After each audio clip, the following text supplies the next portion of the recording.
Hi hello ನಮಸ್ತೆ welcome to Chaitra ಅಡುಗೆ channel. ಇವತ್ತು ಸಿಂಪಲ್ಲಾಗಿ ಟೊಮೊಟೊ ಚಟ್ನಿ ಮಾಡೋದನ್ನ ಹೇಳ್ಕೊಡ್ತಾ ಇದ್ದೀನಿ.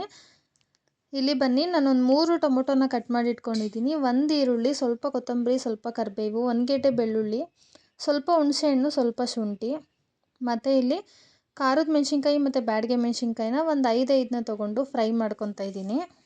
ಈ ಥರ ಎಣ್ಣೆಯಲ್ಲಿ ಸ್ವಲ್ಪ ಫ್ರೈ ಮಾಡಿ ಎತ್ತಿಟ್ಕೋಬೇಕು. ಇವಾಗ ಇದಕ್ಕೆ ಈರುಳ್ಳಿ ಕಟ್ ಮಾಡಿದ್ದಂಥ ಈರುಳ್ಳಿನ ಹಾಕ್ಕೊಂಡು ಫ್ರೈ ಮಾಡ್ಕೋಬೇಕು. ಮತ್ತು 1 ಗೆಡ್ಡೆ ಬೆಳ್ಳುಳ್ಳಿನ ಸಿಪ್ಪೆ ತೆಗೆದು ಸೇರಿಸ್ಕೊತಾ ಇದ್ದೀನಿ. ತೆಂಗಿನಕಾಯಿ ಇಲ್ಲ ಚಟ್ನಿ ಏನಪ್ಪ ಮಾಡೋದು ಅಂತ ಟೆನ್ಷನ್ ಮಾಡ್ಕೋಬೇಡಿ. ಈ ಥರ ಒಂದು 3 ಟೊಮೊಟೊ ಇದ್ದರೆ ಸೂಪರಾಗಿರೋ ಟೊಮೊಟೊ ಚಟ್ನಿ ರೆಡಿಯಾಗಿರುತ್ತೆ. ಇವಾಗ ಇದಕ್ಕೆ ಸ್ವಲ್ಪ ಹುಣಸೆಹಣ್ಣು ಮತ್ತು ಕರಿಬೇವಿನ ಸೊಪ್ಪು ಇಷ್ಟನ್ನು ಹಾಕ್ಕೊಂಡು ಫ್ರೈ ಮಾಡ್ಕೊತೀನಿ. ಈ ಥರ ಫ್ರೈ ಮಾಡೋದ್ರಿಂದ ಟೇಸ್ಟು ತುಂಬ ಚೆನ್ನಾಗಿರುತ್ತೆ. ಹಾಗೆ ಹಸಿಯಾಗೂ ಕೂಡ ರುಬ್ಕೊಂಡು ಒಗ್ಗರಣೆ ಹಾಕೋಬೋದು. ನೋಡಿ, ಇದು ಫ್ರೈ ಆದಮೇಲೆ ನಾನು ಕಟ್ ಮಾಡಿ ಇಟ್ಕೊಂಡಿರೋ ಹುಳಿ ಟೊಮೊಟೊನ ಸೇರಿಸ್ಕೊತಾ ಇದ್ದೀನಿ. ನೀವು ಜಾಮ್ ಟೊಮೊಟೊ ಬೇಕಾದರೂ ಸೇರಿಸ್ಕೋಬೋದು. ನೋಡಿ, ಈ ಥರ ಟೊಮೊಟೊನ ಸೇರಿಸ್ಕೊಂಡು ಇದನ್ನು ಕೂಡ ಫ್ರೈ ಮಾಡ್ಕೊಳ್ಳೋಣ. ಇದಕ್ಕೆ ಸ್ವಲ್ಪ ಅರಿಶಿನ ಸೇರಿಸ್ಕೊಂಡು ಫ್ರೈ ಮಾಡ್ಕೊಳ್ಳಿ, ಬೇಗ ಫ್ರೈ ಆಗುತ್ತೆ. ತುಂಬ ಚೆನ್ನಾಗಿರುತ್ತೆ ಟೇಸ್ಟು. ಚಿಕ್ಕ ಮಕ್ಕಳಿಂದ ಹಿಡಿದು ದೊಡ್ಡೋರವರೆಗೂ ತಿಂತಾರೆ. ಯಾವಾಗಲೂ ಕಾಯಿ ಚಟ್ನಿನೇ ತಿಂದು ಬೇಜಾರಾಗಿದ್ದರೆ ಈ ಥರ ಒಂದು ಸತಿ ಟ್ರೈ ಮಾಡಿ. ನೋಡಿ, ಇದು ಫ್ರೈ ಆಗಿದೆ. ಇವಾಗ ಇದನ್ನು ನಾನು ಮಿಕ್ಸಿ ಜಾರಿಗೆ ಸೇರಿಸ್ಕೊತೀನಿ. ಈ ಥರ ಫುಲ್ಲು ಫ್ರೈ ಆಗಬೇಕು. ತುಂಬ ಸ್ನ್ಯಾಶ್ ಆಗುತ್ತೆ ಟೊಮೊಟೊ ಎಲ್ಲ. ಅರಿಶಿನ ಹಾಕ್ಕೊಂಡು ಫ್ರೈ ಮಾಡೋದ್ರಿಂದ ತುಂಬ ಕರ್ಗೋಗ್ಬಿಡುತ್ತೆ. ನೋಡಿ, ಇವಾಗ ಮಿಕ್ಸಿ ಜಾರಿಗೆ ಹಾಕ್ಕೊಂಡು ನಾನು ಫ್ರೈ ಮಾಡಿ ಇಟ್ಕೊಂಡಿರೋ ಮೆಣಸಿನ್ಕಾಯಿನೂ ಕೂಡ ಹಾಕ್ಕೊಂಡಿದ್ದೀನಿ.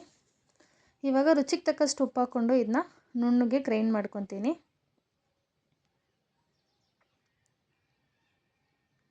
ನೋಡಿ, ಇವಾಗ ಗ್ರೈಂಡ್ ಆಗಿದೆ. ನೋಡಿ ಎಷ್ಟು ಚೆನ್ನಾಗಿದೆ. ಇವಾಗ ಇದಕ್ಕೆ ಸಿಂಪಲಾಗಿ ಒಂದು ಒಗ್ಗರಣೆ ಹಾಕ್ಕೊಳ್ಳೋಣ. ಒಂದು ಬಾಣಲಿನ ಇಟ್ಕೊಂಡು 1 ಟೇಬಲ್ ಸ್ಪೂನ್ ಎಣ್ಣೆ ಹಾಕ್ಕೊಂಡು ಅದಕ್ಕೆ ಒಂದೇ ಒಂದು ಮೆಣಸಿನ್ಕಾಯಿ ಮತ್ತು ಕರಿಬೇವನ್ನ ಹಾಕ್ಕೊಂಡು ನಾವು ರುಬ್ಬಿರೋಂಥ ಮಸಾಲೆನ ಇದಕ್ಕೆ ಆ್ಯಡ್ ಮಾಡಿಕೊಂಡ್ರೆ ರುಚಿಯಾದ ಟೊಮೊಟೊ ಚಟ್ನಿ ರೆಡಿಯಾಗಿರುತ್ತೆ.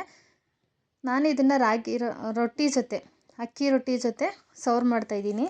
ನಿಮಗೆ ದೋಸೆ, ಇಡ್ಲಿ, ಚಪಾತಿ, ಅನ್ನ, ಮುದ್ದೆ ಯಾವುದಕ್ಕೆ ಬೇಕಾದರೂ ಇದನ್ನು ಕಾಂಬಿನೇಷನ್ ಮಾಡಿಕೊಂಡು ತಿನ್ಬೋದು. ನೋಡಿ, ಕಲರು, ಟೇಸ್ಟು ಎಲ್ಲ ತುಂಬ ಚೆನ್ನಾಗಿತ್ತು. ನೋಡಿ ಎಷ್ಟು ಸಖತ್ತಾಗಿದೆ. ನೋಡೋದಕ್ಕೆ ತಿನ್ನಬೇಕು ಅಂತ ಅನಿಸುತ್ತೆ, ಅಷ್ಟು ಸಖತ್ತಾಗಿರುತ್ತೆ ನೋಡಿದ್ರೆ. ನಾನಿಲ್ಲಿ ಬಳಿಯೋ ರೊಟ್ಟಿನ ಮಾಡ್ಕೊಂಡಿದ್ದೀನಿ, ಅಕ್ಕಿ ರೊಟ್ಟಿ. ಯಾರಿಗೆಲ್ಲ ಇಷ್ಟ ಆಯಿತು ಚೈತ್ರ ಅಡುಗೆ ಚಾನಲ್ನ ಸಬ್ಸ್ಕ್ರೈಬ್ ಮಾಡಿ, ಲೈಕ್ ಮಾಡಿ, ಶೇರ್ ಮಾಡಿ, ಕಮೆಂಟ್ ಮಾಡಿ. Thank you so much. Have a nice day.